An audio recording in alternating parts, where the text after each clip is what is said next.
दिनै 6 आगस्ट 2020 फैदो दिननि माखासे इम्पर्टेन्ट निउज आरो ब्रेकिं निउजफोरखौ फारि मिथिना लानि।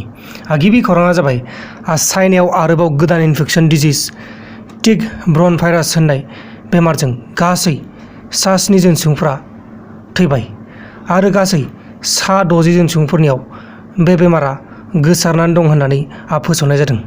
बे गोदान भाइरासखौ आङो नायबिजिरनानै नोंथांमोननो थाबैनो गोदान भिडिअ लाबोगासिनो दङ।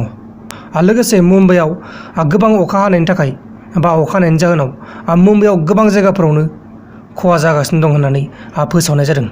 जोबोद दुखुनांथाव जाथाय बियो। मुम्बाइआव दैबानाजों गोबां खहा जागासिनो दङ। दानिया फैदो गुबुन खौराङाव।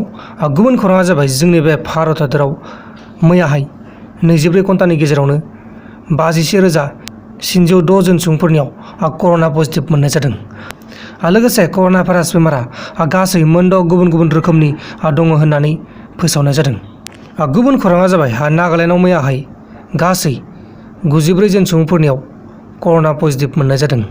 लोगोसे आसाम गभर्नमेन्टआ दैबानानि माखासे लन्च खालामनो गोनां स्किमनि फारसे नायबिजिरगासिनो दङ होननानै फोसावनाय जादों।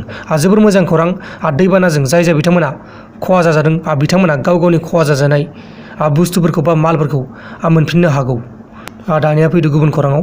गुबुन खौराङा जाबाय गुवाहाटीआव मैयाहाय टेम्पारेचारा 37 डिग्री टेम्पारेचारमोन। थानो हायै गरम, बारबो थोबसेबो गैया। मा खालामबावनो लोगोफोर, गुवाहाटीआव नोंथांमोना फैब्लाथाय मिथिगोन ओरैबायदि गरम। लोगोफोर दिनैनि फुंबिलिनि रादाबफोरा बेखिनिल'मोन। जुदि नोंथांमोना आंनि बे भिडिअखौ मोजां मोनदों अब्ला भिडिअखौ लाइक खालाम। लोगोसे चेनेलाव गोदानबा चेनेलखौबो साबस्क्राइब खालाम। बाय बाय।